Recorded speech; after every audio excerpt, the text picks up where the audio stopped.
بدنام زمانہ سابق DGI SI lieutenant general retired Faiz Hameed کے خلاف کورٹ مارشل کی کارروائی تقریباً ایک برس گزر جانے کے باوجود شیطان کی آنت جیسے لمبی ہوتی چلی جا رہی ہے، جس کی کوئی خاص توجہ سامنے نہیں آ پائی۔ عموماً فوج میں کورٹ مارشل کا شکار ہونے والوں کے خلاف فیصلہ چند ہفتوں یا چند مہینوں میں آ جاتا ہے، لیکن فیض حمید کے کیس میں ایسا ہوتا دکھائی نہیں دیتا۔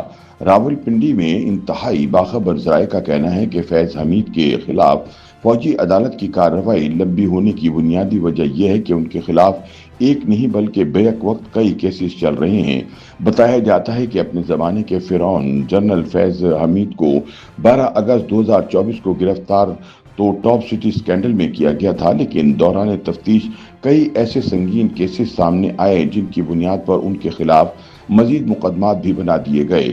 جنرل فیض کو 9 مئی 2023 کو ایک فوجی بغاوت کی کوشش کا ماسٹر مائنڈ ہونے کے الزام کا بھی سامنا ہے، جب عمران خان کی گرفتاری کے خلاف ان کے ایک ویڈیو پیغام کے بعد پاکستان بھر میں فوجی تنصیبات پر حملے کیے گئے تھے۔ اس سازش کے الزام میں 200 سے زائد فوجی افسران کے خلاف کارروائیاں پہلے ہی کی جا چکی ہیں۔ عسکری ذرائع کے مطابق جنرل فیض حمید پر تقریباً تمام کیسز میں فرد جرم عائد ہونے کے بعد انکوائریاں جاری ہیں اور معاملات آخری مراحل میں داخل ہو چکے ہیں، جس کے بعد انہیں سخت ترین سزائیں سنائے جانے کا امکان ظاہر کیا جا رہا ہے۔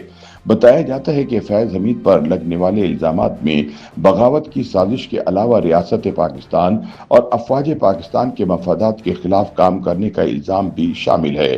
ذرائع کا کہنا ہے کہ فی الحال جنرل فیض حمید کا فوجی ٹرائل گزشتہ 3 ہفتوں سے معطل ہے۔ ان کے وکیل میاں علی اشفاق کے مطابق کورٹ مارشل کی رکی ہوئی اب تک کی کارروائی کسی بھی وقت دوبارہ شروع ہو سکتی ہے۔ ان کا کہنا تھا کہ 3 ہفتوں سے کیس کی سماعت معطل ہے، لیکن امکان ہے کہ کارروائی جلد دوبارہ شروع ہو جائے گی۔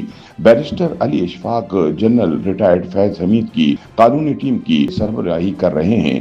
انہوں نے بتایا کہ انہوں نے فیض حمید کے کورٹ مارشل کی جلد تکمیل کے لیے باضابطہ درخواست دی ہے، کیونکہ آئندہ ماہ انہیں اپنے بچوں کے ساتھ گرمی کی چھٹیاں منانے بیرون ملک جانا ہے۔ انہوں نے کہا کہ میرے اہل خانہ کے ساتھ بیرون ملک چھٹیاں طے ہیں، لہٰذا میں نے درخواست کی ہے کہ کیس کی کارروائی جلد مکمل کی جائے اور فیصلہ سنایا جائے۔ انہوں نے کسی حتمی ٹائم لائن پر تبصرے سے گریز کیا، تاہم ان کا کہنا تھا کہ اب تک کورٹ مارشل کی کارروائی کا تقریباً 75% حصہ مکمل ہو چکا ہے۔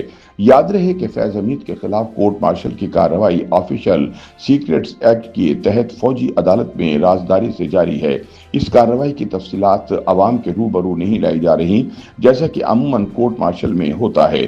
تاہم بیرسٹر علی اشفاق کے تازہ بیانات سے اس ہائی پروفائل مقدمے کے حالیہ مرحلے کی کچھ جھلک ضرور ملتی ہے، جس میں عوامی دلچسپی غیر معمولی ہے۔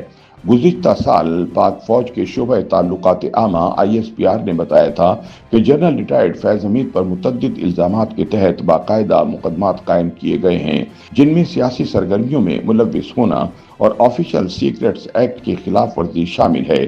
ISPR کے مطابق ان خلاف ورزیوں سے ریاست کے مفادات اور سلامتی کو نقصان پہنچا۔ انہیں جن الزامات کا سامنا ہے، ان میں اختیارات اور سرکاری وسائل کا غلط استعمال اور کسی کو نقصان پہنچانا بھی شامل ہے۔ اس کے علاوہ فیض حمید سے 9 مئی 2023 کے واقعات میں ملوث ہونے کی بھی تحقیقات کی جا رہی ہیں۔ ISPR کے مطابق ان کا کردار ایسے اقدامات میں دیکھا جا رہا ہے جو مخصوص سیاسی مفادات کے ساتھ گٹھ جوڑ میں ریاستی عدم استحکام پیدا کرنے کی کوشش تھے۔ تاہم جنرل ریٹائرڈ فیض حمید نے خود پر عائد کردہ تمام الزامات کی تردید کی ہے۔